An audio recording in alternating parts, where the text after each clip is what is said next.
Già noto per i suoi numerosi furti, il ladro seriale di nazionalità italiana particolarmente attivo nel veneziano è stato arrestato dalla polizia per l'ennesima volta. L'episodio risale alla notte del 2 luglio, quando sono scattati gli allarmi in un bar e una biglietteria di un parcheggio a Malcontenta. Le volanti giunte sul posto hanno intercettato il presunto ladro mentre cercava di fuggire in bicicletta. A quel punto lui avrebbe abbandonato a terra la refurtiva e la bicicletta per continuare la sua fuga a piedi in via dell'Elettronica e poi gettarsi in un canale dove i poliziotti l'hanno raggiunto e bloccato.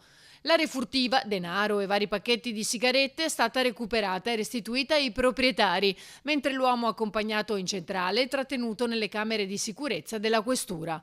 Il processo per direttissima ha convalidato l'arresto e disposto la misura dell'obbligo di dimora a Marghera.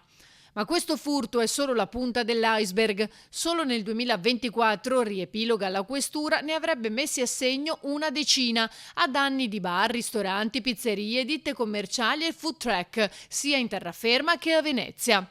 In vari casi è stato arrestato e rilasciato. Ad aprile la divisione anticrimine della Questura di Venezia si era attivata per cercare di limitare il reiterarsi di comportamenti delittuosi, riuscendo a sottoporlo alla misura di sorveglianza speciale di pubblica sicurezza per 2 anni, con l'obbligo di permanere nella propria abitazione dalle 20 alle 7. L'uomo, tuttavia, era già stato fermato e arrestato lo scorso 26 giugno insieme a una complice perché sospettato di essersi introdotto all'interno dell'ULSS 3 di Marghera.